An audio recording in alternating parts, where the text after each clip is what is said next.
दिनै बड'फा उपेन्द्रनाथ ब्रह्मनि 64थि दिनै जोनोम सान आरो बे जोनोम सानखौ दुलाराय बर' फरायसा आफादा फरायसा सान हिसाबै गोलाव समनिफ्राय जोङो फालिबोदों आरो दिनैनि बे गोथार सानाव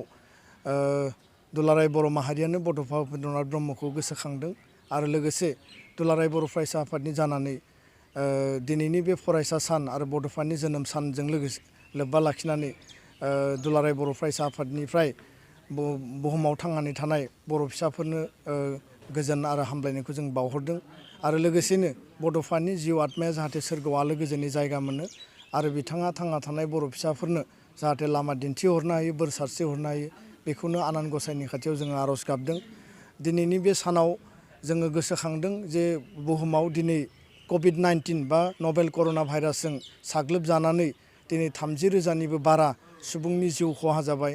बिथांमोना रुंसारि जाबाय आरो 7 लाखनिबो बारा सुबुङा दिनै बे भाइरासजों दिनै इनफेक्टेड जादों। दा बेनि थाखायबो आनान गसाइनि खाथियाव दिनैनि बे गोथार सानाव जोङो आर'ज गाबो जाहाथे बुहुमाव जि महामारि बा गिख्रंथाव जि थासारि बे थासारिनिफ्राय जाहाथे सुबुं माहारिया रैखा मोननो हायो बा जों बेजों जुजिनानै थांना थानो हायो बा जों बेनिफ्राय बारग'नो हायो। दिनैनि बे सानाव दुलाराय बर' फरायसा आफादा बड'फानि जे सान्थौ आरो सानस्रि बड'फाया होनानै गालांनाय जायफोर मोन्थोर आलादा रायजो सोरजिनायनिफ्राय लानानै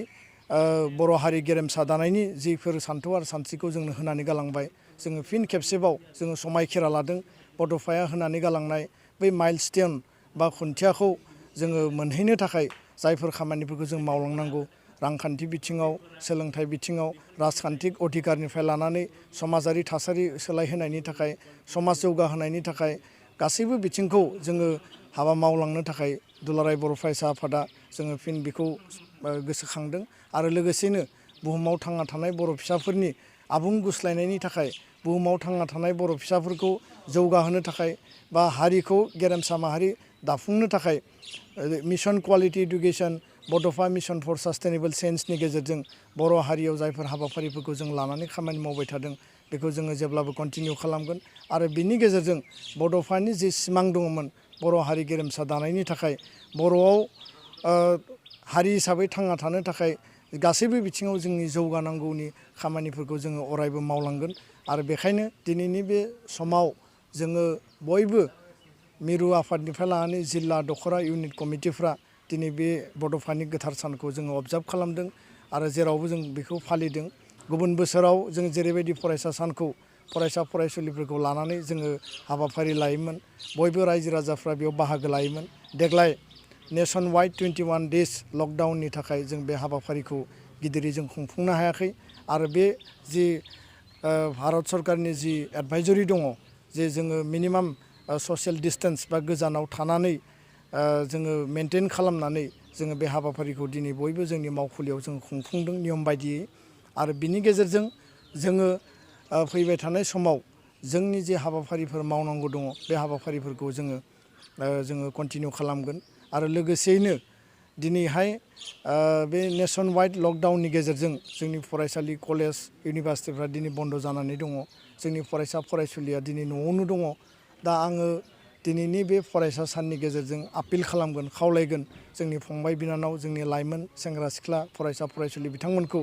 जे न'आव थानानैनो जाहाथे बयबो फरायनायखौ कन्टिनिउ लाखियो बयबो जाहाथे फरायनायनि सायाव गोसो होनानै जोथोन लायो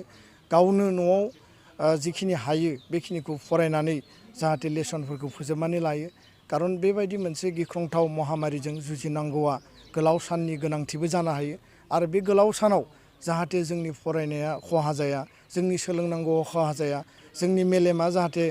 बुथुवा जाया जोङो ओरैनो जिरायनानै थाया बेखायनो जोङो खावलायगोन जे बयबो फरायसा फरायसुलिया दिनै बेखौ गोसो गोथारै दिनैनि समाव बोजबनानै गावनि डिउटिखौ गावनि रेसपन्सिबिलिटिखौ कनसेन्ट्रेट खालामनानै बिथांमोना फरायनाय खामानिखौ दोनथ'आलासे मावफुं होननानै दिनैनि बे सानाव आङो खावलायबाय। लोगोसे बड'फानि बे जोनोम सानखौ फरायसा सान हिसाबै आसाम सरकारखौ जोङो सिगांनिफ्रायनो नारसिनबोदों जे बेखौ एकाडेमिक केलेन्डाराव सोसननानै फरायसा सान हिसाबै अबजार्भ खालामनायनि थाखाय आसाम सरकारा मर्यादा होनांगौ होननानै बिथांमोना बे दाबिखौ लानानै मावफुंगोन होननानै जोंनो खोथा होबोदों नाथाय दिनैसिमबो कागजे पत्रयै जोङो मावफुंनानै होनाय नुवाखै दिनै बिटिआर सुक्ति जानायनि उनाव गोदान मोनसे थासारि गोदान मोनसे सरकार फैनायनि लामायाव बिटिसि सरकारखौ जोङो सिगांनिफ्रायनो बुंबोदोंमोन जे अन्तत बिटिसि ओनसोलाव बड'फानि जोनोम सानखौ फरायसा सान हिसाबै जोङो फालिनो हायोब्ला सरकारा मावफुंनांगौ होननानै नाथाय बिथांमोना थांनाय 17 बोसोराव बे हाबाफारिफोरखौ मावफुङासै आरो बिथांमोना बेखौ मावफुंनो थाखायबो नाजायाखिसै दा बेनिखायनो फैबाय थानाय समाव बिटिआरनि जि सरकार जागोन आरो जि आसाम सरकार माने जोंहा दङ बिथांमोनजों सावरायनानै दुलाराय बर' फरायसा आफादा फिन नारसिनगोन आरो बेखौ जोङो जाहाथे एकाडेमिक केलेन्डाराव सोसननानै फरायसा सान हिसाबै जों फालिनो थाखाय जाहाथे जों खाबु मोनो आरो आसाम सरकार बिटिआर सरकारा जाहाथे बेखौ मर्यादा होयो बिनि थाखाय दुलाराय बर' फरायसा आफादा बे खामानिखौ जों मावगोन।